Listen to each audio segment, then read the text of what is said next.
Buenas noches, queridas amigas, queridos amigos, bienvenidos a La Noche Negra, aquí en Aragón Televisión. Ya saben, el programa especializado en género negro, novela policíaca, terror, cine negro, cine clásico, ciencia ficción, bueno, todo aquello que contiene enigma, misterio, intriga y que nos permite bucear por las sombras del ser humano. Siempre muy bien acompañados en esta ocasión por Teresa Viejo. Bienvenida y buenas noches, Teresa. Estaba pensando, buenas noches, Juan, que la propia vida es eso, misterios, secretos, enigmas. Si quitamos eso es como si no hubiera sal ni pimienta.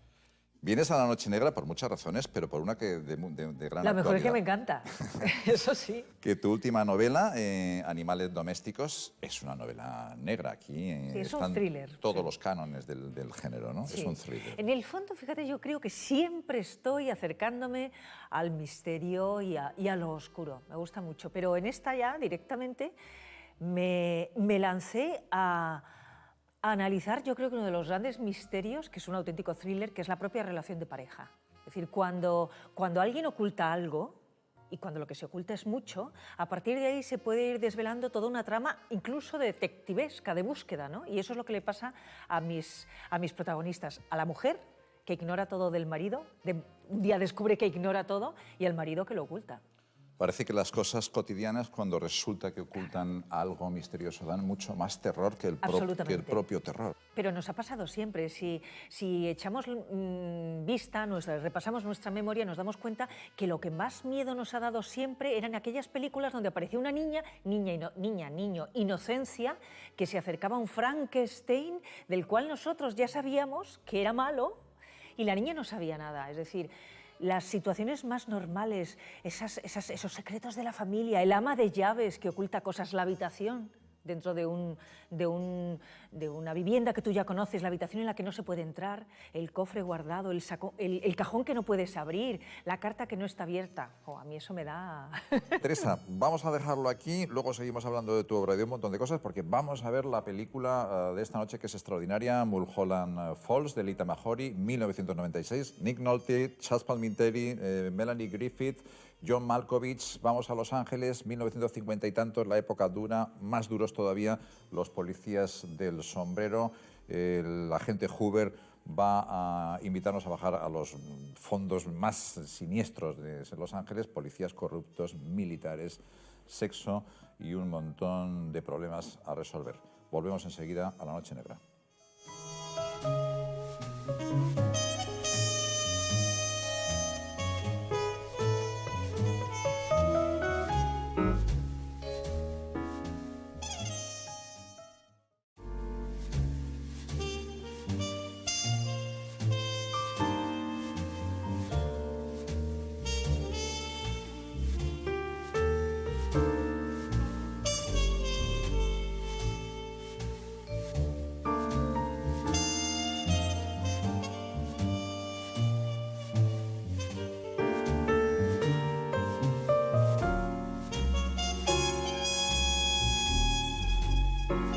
Buenas noches, queridas amigas, queridos amigos, bienvenidos a La Noche Negra. Ya saben ustedes, el programa especializado en cine clásico negro, novela detectivesca, novela policíaca, histórica, thriller, ciencia ficción, todo donde realmente se resuelva con misterio en la clave del suspense o del enigma, y siempre de la mano, acompañados por un autor relevante que conoce muy bien esos dos grandes pilares, el cine negro y la novela policíaca. Teresa Viejo, bienvenida. ¿Qué tal? Buenas noches. Es la vida. En definitiva, esa mirada oscura es lo que a veces no queremos ver y, sin embargo, no entenderíamos la existencia sin ella. Como escritora, que vamos a profundizar en tu trabajo literario de los últimos años, el tema de actualidad es tu relación con la novela negra, porque has lanzado un thriller, Animales Domésticos, que realmente baja en profundidad a los fondos de la naturaleza humana desde el punto de vista, la cotidianeidad de una pareja normal y corriente. Sí, porque yo creo que lo interesante del género negro es la cantidad de aristas que tiene y los prismas desde los cuales lo puedes enfocar, desde el detective más tradicional hasta el periodista que investiga, hasta una mujer, bueno, con una vida convencional que se tiene que convertir en en detective para seguir los pasos de su marido. Se tiene, digo, porque es su decisión, porque podría no hacerlo, ¿eh? ¿Cuántas parejas no descubren que la otra persona te oculta cosas y sigues viviendo con naturalidad? Pero Abigail, mi protagonista, decide que no y empieza a investigar. Además hace cosas muy curiosas. Un día se disfraza, bueno, un día no, varias veces en la novela se disfraza para seguir los pasos del marido. Como Sherlock Holmes, ¿te acuerdas? Sí, que se disfrazaba para introducirse claro. en las mansiones de los sospechosos. Todo comienza porque a ella le da por revisar el móvil del marido. Bueno, no exactamente. Bueno. O sea, ella, fíjate, los grandes hallazgos normalmente llegan por casualidad, que luego es causalidad. Ajá. Pero desde fuera da una sensación de, oh, mira, fortuito, ¿no? El azar, ¿dónde me ha llevado?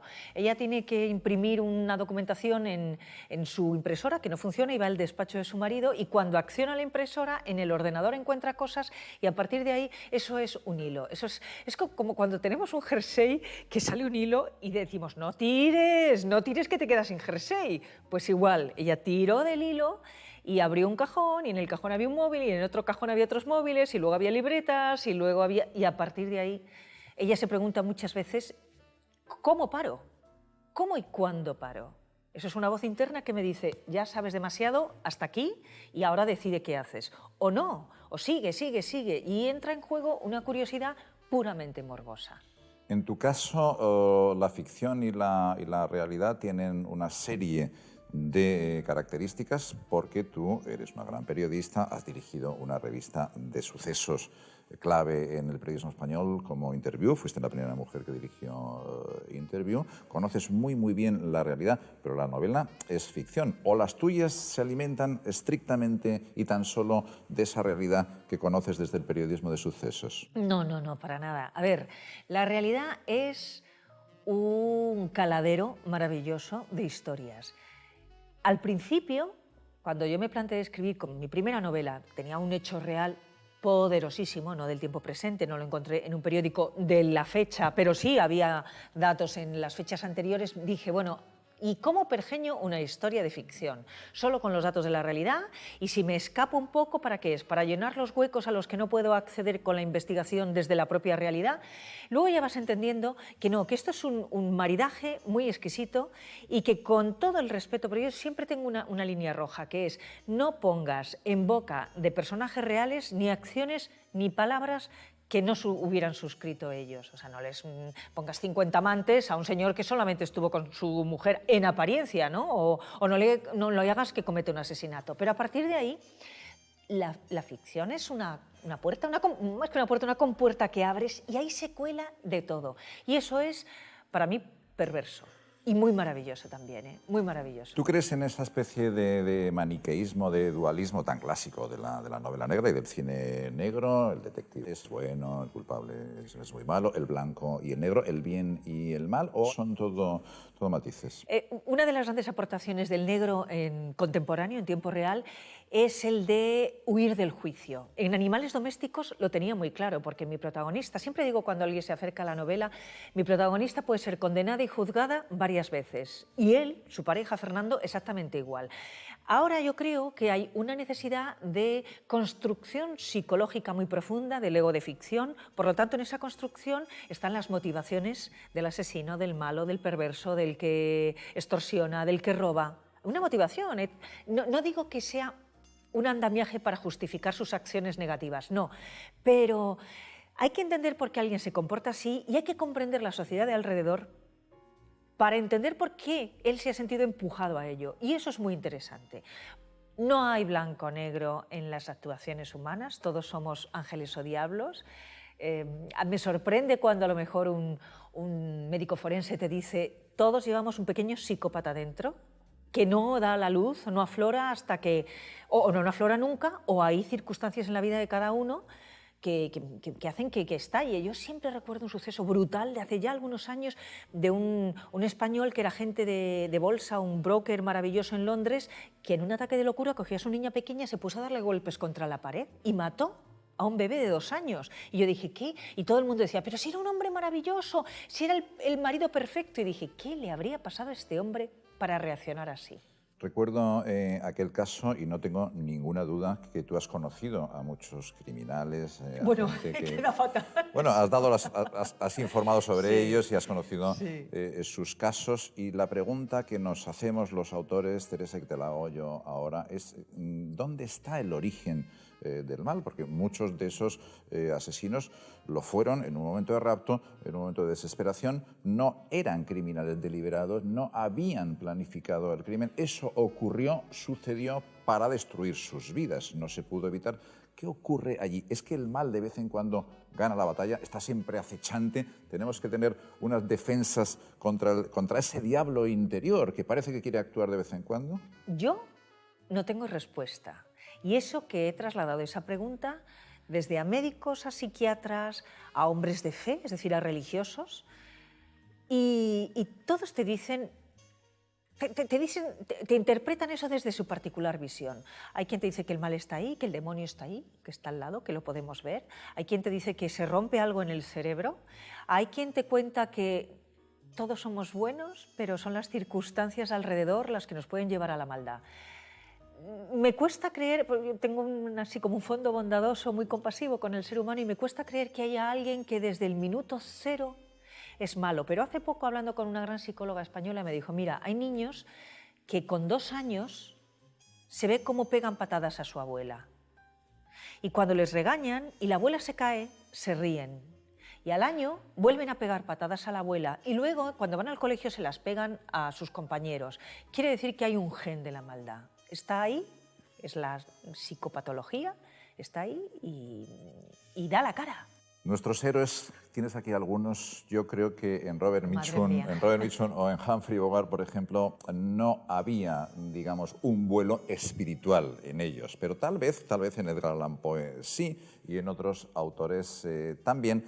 ¿Y tú crees como autora que el hombre tiene algo especial, algo espiritual, algo, no te digo místico, eres capaz de percibir fuerzas espirituales en otras personas donde los demás solamente veríamos comportamientos? ¿Tienes una especie de lucidez? ¿Has profundizado en la idea de la espiritualidad del ser humano? A ver, yo creo que determinados autores, si no hubieran tenido las vidas, las biografías que han tenido, pienso en Edgar Allan Poe, la muerte de su hijo, la cercanía al movimiento espiritista, ¿no? su obsesión por contactar con los que no vemos, si no hubieran vivido eso, sin la menor duda no hubieran escrito lo que han escrito. Vamos, Edgar Allan Poe a mí me fascina, es un autor que yo lo tengo en la cabecera de mi cama, una edición maravillosa que es sus cuentos completos, y de vez en cuando lo cojo y de vez en cuando se cae solo.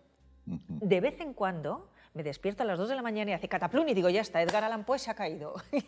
No sé qué pasa, es decir, creo que hay personas, pero no porque sean místicos, yo creo que hay personas que han profundizado en una de las facetas del individuo, que es la espiritualidad, y gracias a ello pues han hecho grandes obras, han tenido existencias singulares. La de Hitchcock también lo es. Sí. A mí me fascina el misterio de Hitchcock. O sea, me fascina hasta el punto de que yo, sin ningún ambaje, digo que mi tercera novela es un acercamiento a aquellas películas con las que yo crecí siendo niña. Yo quería ver si podía escribir algo parecido a Rebeca. Ahora estás con la novela negra, imbuida en el mundo del thriller, pero tus comienzos literarios, Teresa, fueron en el entorno de lo que llamamos grandes novelas, porque en La memoria del agua hay novela histórica, hay romance, hay un poquito de novela negra. Sí, de detective puro y duro, un detective y un muerto. Efectivamente. Pero lo que hay es un golpe de inspiración, porque yo te he oído algunas veces que te sientas a escribir una novela porque hay algo que te lo está ordenando, una imagen, un descubrimiento, un personaje, y ya no te separas de esa imagen, es un poco tu talismán, ¿no? ¿Cuál fue el talismán de La memoria del agua? ¿Qué sucedió en tu camino para que hicieses un alto? Piedras. Piedras. Piedras. Y siempre hay un objeto o una imagen, ¿no? Hay una cosa muy poderosa que me atrapa, pero en este caso fue descubrir, además en la distancia, fue muy literario, en la distancia las ruinas del balneario de la Isabela.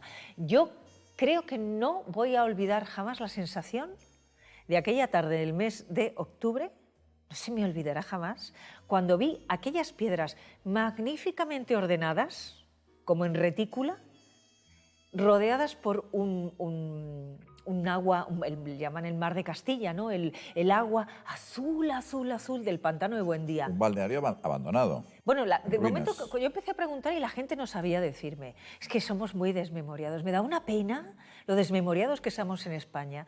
No, no sé, bueno, sí, no, es que era un palacio o era un balneario o no sé cuál. Y claro, había una confusión porque esas ruinas pertenecían al pueblo y al palacio y a la fonda, una serie de edificios para usos múltiples. Y el balneario estaba en la parte de abajo. El balneario nunca ha dado la cara una vez que fue inundado. Es decir, aquí estaba el pueblo y aquí el balneario, en el lecho del pantano de Buendía. De hecho, yo, como me obsesioné tanto, pues hice un documental, introduje a unos cámaras, con cámara submarina, y no pudieron grabar nada. Y me dijeron que eso sí, pisaron el techo del balneario. Yo estaba emocionada, yo temblaba. O sea, cuando yo estaba en el barco y veía que, sabía que abajo estaba, pero no lo veía. Yo decía, Dios mío, que asome una teja, una botella de agua. Yo me moría por ver aquel lugar. Yo me obsesioné. Fuiste capaz de reconstruir las imágenes, los personajes, las almas y las voces de todos aquellos personajes que eran clientes del balneario, de la Isabela. Yo, Juan, me vuelvo un poco grillada cuando escribo, lo reconozco.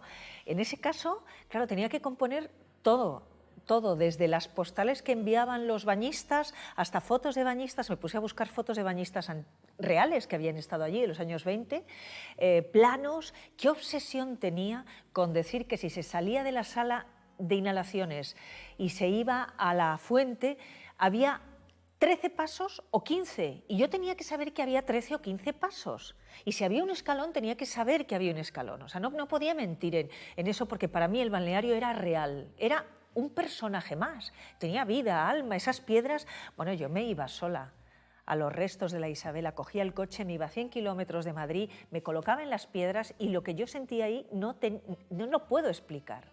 De la Isabela te voy a invitar a que viajemos al norte, porque otra de tus novelas, Mientras llueva, transcurre en Asturias, en el Cantábrico, y a mí me llama la atención que haya una cierta coincidencia con el agua de fondo. Sí. La Isabela, el balneario, el pantano y aquí el mar y la lluvia. ¿El agua es inspiradora para ti? Bueno, es todo, y no era consciente. Yo te voy a contar la anécdota. Yo escribo la novela y estoy en la Universidad de Huelva presentando esa novela.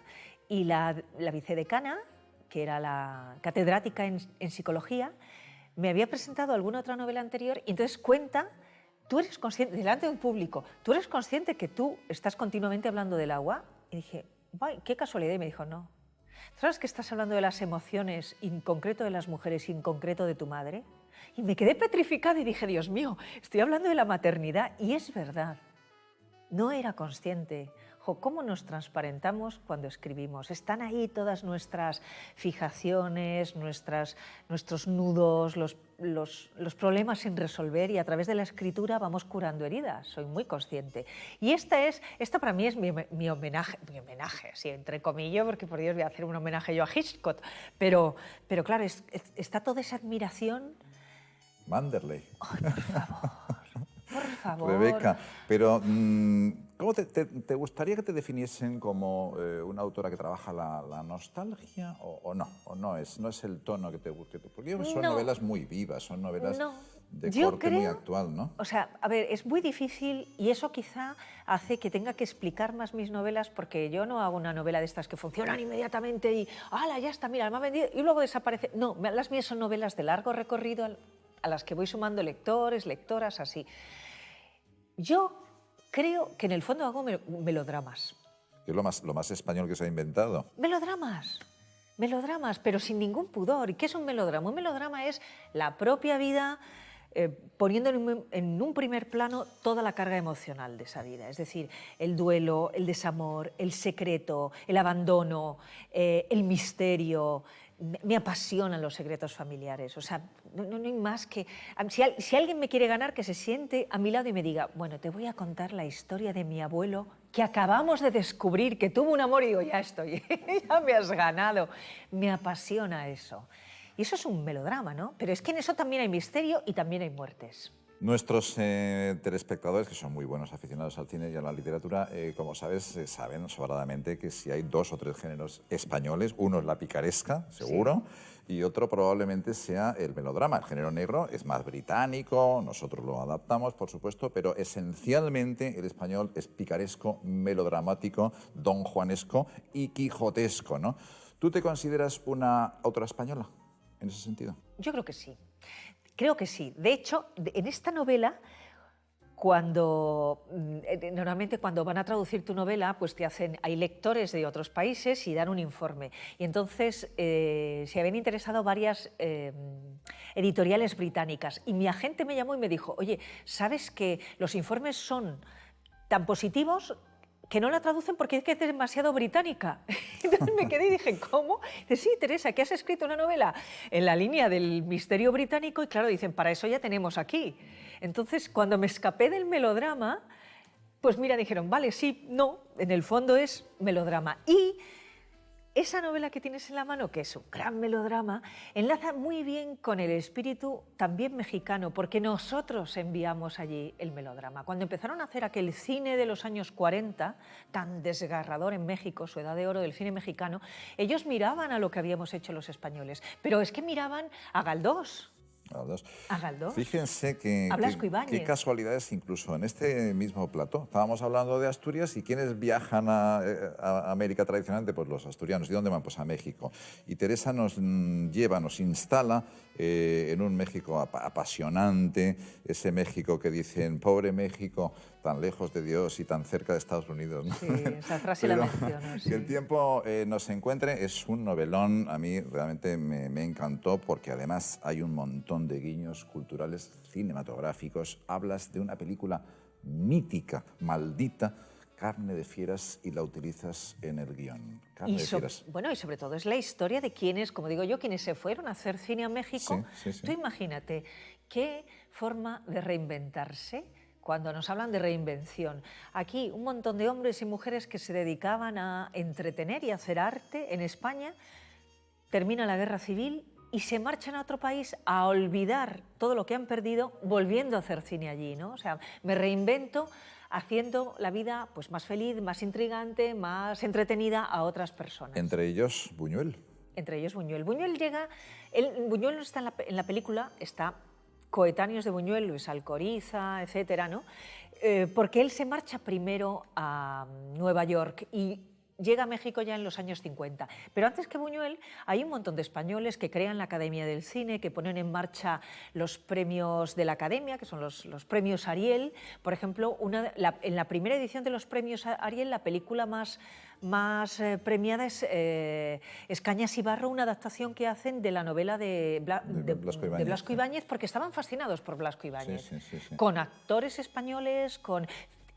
al principio hablaban con el español castellanizado nuestro, pero ellos poco a poco tuvieron que ir adaptándose y empleando giros mexicanos. Buñuel decía con esa sinceridad tan somarda, tan aragonesa que él tenía, que la cultura mexicana no le interesaba lo más mínimo, pero la gente sí, y el país también, y le resultaba muy estimulante. El hecho es que tú fuiste a México a documentar la novela en pos de algún cineasta perdido, olvidado, ¿no? A mí me contaron que existía un director de cine de Ciudad Real,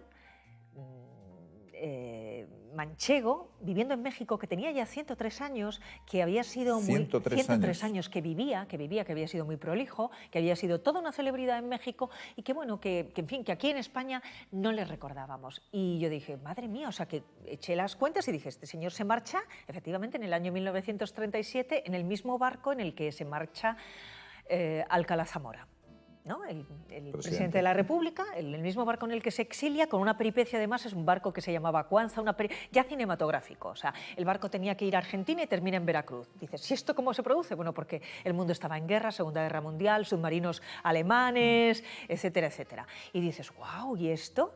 Y me voy a México. Me voy a México. A buscar al director. Claro, bueno, antes había hecho mis gestiones para ver si había interés en coproducir un documental entre México y España. Bien, me voy a México, encuentro a este señor, que fue toda una labor detectivesca. Moraíta. Miguel Moraíta, Miguel Moraíta, que sigue vivo cuando yo voy. O sea, cuando yo voy ya había cumplido, me parece que eran los 104 años, o estaba a punto de cumplir 104 años, creo que los cumplía en junio. Y, no, en agosto, que era Leo. Y por eso tenía tanto carácter. Y no me quiso recibir.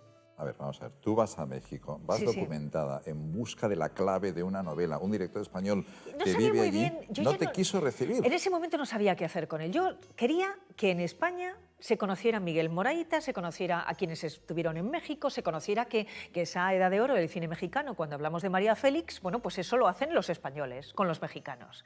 Y que al lado de María Félix había otra actriz española llamada Emilia Guiu, por ejemplo, que había muchas más, que fue una gran celebridad.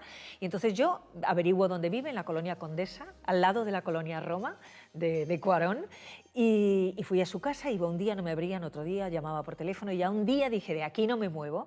Entonces, todo es muy cinematográfico lo que me pasó. Ya me puse a marcar, eran 6 pisos, ¿no? 3 pisos y dos viviendas por cada piso. Entonces me puse a marcar a todos los telefonillos y se asomó un señor muy curioso, como tú, con el pelo así como tú, y me dijo, tal, yo le hablé y dije, y él me decía, güerita, ¿y usted dónde viene? Pues yo le conté, mire, soy española y tal, y me dijo, te abro, pero no digas que te he abierto yo. Entonces, nada, subí, se asomó y me dijo, hola, soy pintor, este es mi estudio, vive arriba, es un señor de genio endiablado, no le digas que te he abierto. Después supe que esa persona era sobrino, nieto de Diego Rivera, quien me abrió. Allí tenía su estudio. Y entonces yo llamé y me abrió la puerta. Mientras abrió la puerta, una señora con un aspecto de india. ¿Y usted quién es? Y yo le cuento, mire, tal, vive aquí el señor Moraíta. Y oigo un grito detrás de un biombo diciendo, váyase a... Bueno, es que no quiero decirlo. Mejor. Decía palabrotas. Vuélvase Moraíta. usted por donde ha venido y váyase tal, a la gran chingada que es España. Y yo, ¿y esto qué es? Y entonces me explicó la señora, mire, está muy enfadado con España y con los españoles. Y también con los mexicanos, digo, pues con el mundo entonces, porque decía que tenía mucha edad, nadie le había hecho un homenaje, se habían olvidado de él, se había muerto su hijo con quien tenía más confianza, no tenía contacto con el resto de su familia, se habían muerto sus compañeros de cine, las actrices, los guionistas con los que había trabajado, se quería morir. Estaba harto de la vida. ¿Y quién era yo para que me contara a mí su historia?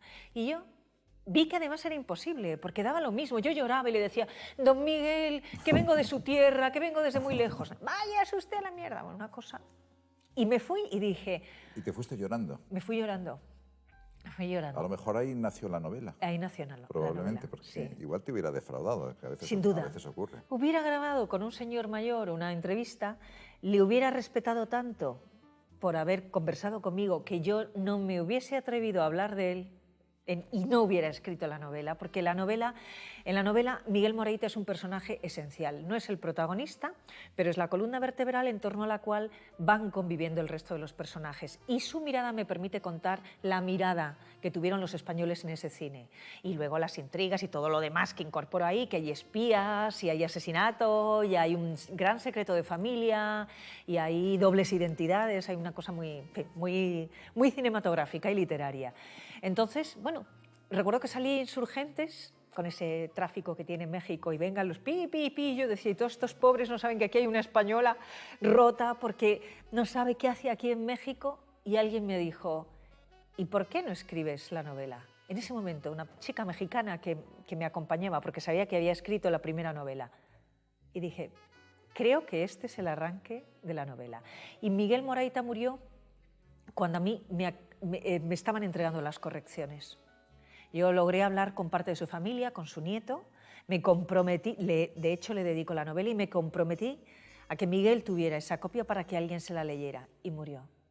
Entonces recuerdo que cambié la nota de la autora y lo expliqué con todo el dolor porque, bueno, pues porque él nunca supo que había en España, es que me emociono, que había en España una persona que estaba escribiendo su historia. En alguno de mis artículos, para que te sigas emocionando, No.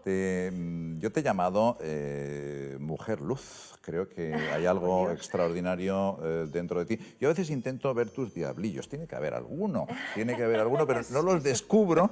Y lo que sí que me parece ver cada vez con más claridad es que dentro de ti hay una voluntad de hierro, porque haces televisión, sigues muy activa en la prensa escrita, en la radio, tienes mucha relación con el cine, estás escribiendo una novela detrás de otra y eso no se puede hacer si uno no tiene una disciplina monástica prácticamente, ¿no? Vamos a entrar un poco en tu estudio y en tu organización, sobre todo de cara un poco a los jóvenes cineastas, redactores que nos están viendo, para que, si es posible, compatibilizar todas estas actividades que haces tú.